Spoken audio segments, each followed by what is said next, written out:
Olá, seja bem-vindo ao Boletim Diário desta quinta-feira, dia 18 de março. Os destaques desta edição. Prefeitura realiza isolamento de praças. Presídio de Caratinga suspende visitas presenciais. E as atualizações da Covid-19. Voltamos em instantes. Combustível de qualidade em Caratinga tem nome: Posto Lair. Etanol, gasolina comum, gasolina aditivada, diesel comum, diesel S10, troca de óleo e o melhor atendimento.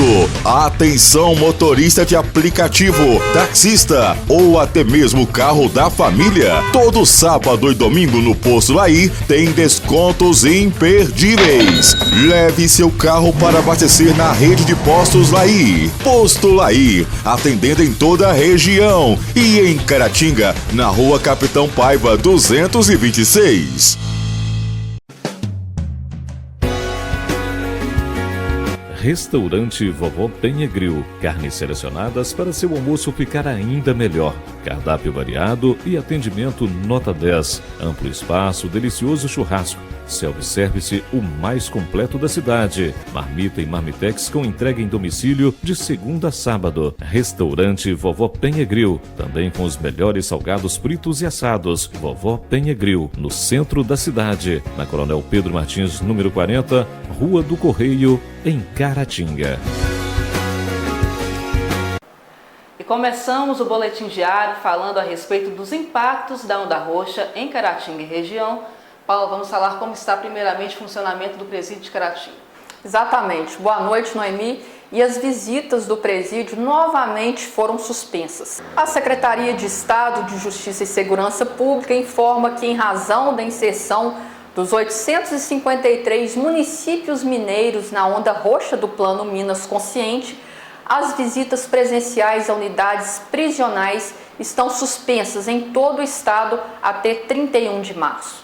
Da mesma maneira, a entrega de pertences e kits complementares opcionais aos internos das unidades prisionais e dos centros socioeducativos deverá ser realizada pelas famílias que assim desejarem, somente via serviço de correios. Com o objetivo de garantir o contato dos familiares com os detentos, serão concentrados esforços para ampliação da frequência e do tempo das ligações telefônicas e visitas virtuais por videoconferência. Noemi, essa é uma medida que já tinha sido adotada pelo presídio num período mais crítico da pandemia, que retornou e agora então as visitas ficam mais uma vez suspensas. Sim, inclusive vários familiares de detentos procuram o Diário de Caratinga a respeito de informações, muito ansiosos por este retorno das visitas. Infelizmente, nós estivemos por um período na onda amarela, o que também provocava uma restrição das visitas, e agora a onda roxa, que deixa a situação ainda pior, e realmente eles terão que aguardar mais um pouco para realizar as visitas presenciais. E nós agora também temos outras atualizações sobre a Covid-19, né? Me parece que a Prefeitura teve uma ação em relação às praças também. E a Prefeitura realizou hoje o isolamento das praças que têm grande circulação de pessoas, um trabalho realizado pela Secretaria de Meio Ambiente e Serviços Urbanos em auxílio à Secretaria de Saúde. E a previsão é de que estes locais permaneçam com acesso proibido até o dia 31 de março, que é o período em vigor da onda roxa. E na manhã de hoje a Polícia Militar precisou intervir, pois um andarilho estava arrancando todas as fitas colocadas para cercar a Praça Cesário Alvim e ameaçando os fiscais. A situação foi controlada e a Secretaria de Saúde reforçou a necessidade de se respeitar as medidas de enfrentamento à Covid-19. Noemi, sempre tem que ter alguém para atrapalhar, né? A gente precisando aí mais do que nunca da prevenção contra a Covid-19, pois a situação está muito crítica e aparece alguém aí para atrapalhar, mas o problema foi controlado pela polícia e também pela Secretaria de Saúde. Nós observamos também, em relação a essas novas medidas adotadas pelo município, o toque de recolher que começou ontem. A Polícia Militar passou em várias ruas pedindo para que as pessoas fossem para suas residências. Então, ontem à noite, aqui em Caratinga, podia-se ver as ruas mais vazias. Noemi, teve uma mudança também em relação ao comércio. E, Noemi, em relação a essa questão dos comércios, hoje tem uma mudança quanto aos supermercados que vão fechar às 20 horas. Exatamente, atendendo até essa questão do toque de recolher, que é de 20 a 5 horas. Então, mais prático então que os supermercados funcionem até as 20 horas, evitando o deslocamento das pessoas pelo centro da cidade, nesse horário então que elas devem permanecer em casa.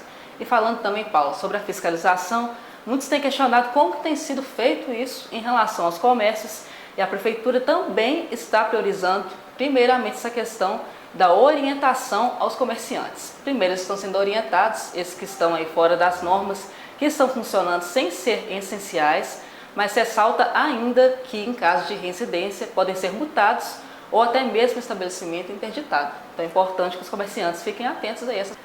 E esses comércios, Noemi, que insistem em desobedecer essa medida imposta pelo governador, acabam dando mais trabalho para a Prefeitura, porque nós temos que realmente obedecer aí esses 15 dias de medidas mais restritivas. Sim, importante frisar que essas medidas estão sendo adotadas em Caratinga e toda a microrregião. É a informação que o Ministério Público repassou.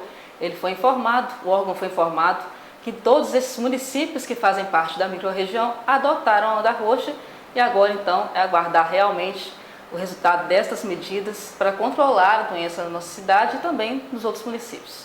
Exatamente, nós estamos tendo números muito altos. Aquela época que nós tínhamos mais casos, eram muitos casos novos de Covid-19, estão se repetindo e às vezes até mais do que antes. Então o cuidado realmente ele precisa ser redobrado, porque os leitos de hospitais estão lotados, os casos estão sendo cada vez maiores e as mortes também estão aumentando. Sim, somente ontem mais de 70 novos casos confirmados em Caratinga. Então realmente uma situação bastante preocupante. Nós temos que ficar alertas e seguir as determinações da onda roxa.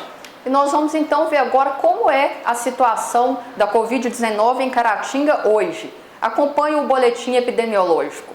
5.428 casos confirmados, 475 casos em acompanhamento, 4.783 pacientes recuperados e 170 óbitos confirmados. Então, como nós já estávamos comentando, Noemi, os números cada vez mais assustadores, 83 casos a mais hoje. Acho que nós nunca tivemos um número tão alto durante toda essa pandemia de novos casos de Covid, né? Sim, e mais um paciente que faleceu diagnosticado com Covid-19, um paciente do centro de Caratinga que estava internado no caso do Hospital Irmã Denise. E acompanhe as redes sociais do Diário de Caratinga. Quinta-feira teremos uma entrevista com o presidente da ASIC, Associação Comercial e Industrial de Caratinga, para falar a respeito da situação do comércio com a onda roxa. Outra reportagem que também teremos é a respeito da CPI dos fura-fila, que está na Assembleia Legislativa de Minas Gerais. A lista tem 23 servidores de Caratinga que estão sendo, portanto, investigados se houve o fura-fila em Caratinga. Não há uma confirmação, mas esses 23 nomes são de servidores que foram imunizados e que passarão, portanto, por uma investigação se de fato eles se enquadram nas normas para imunização, de acordo com o Plano Nacional. Uma boa noite aos nossos internautas e até as próximas notícias. Boa noite e, se puderem, fiquem em casa.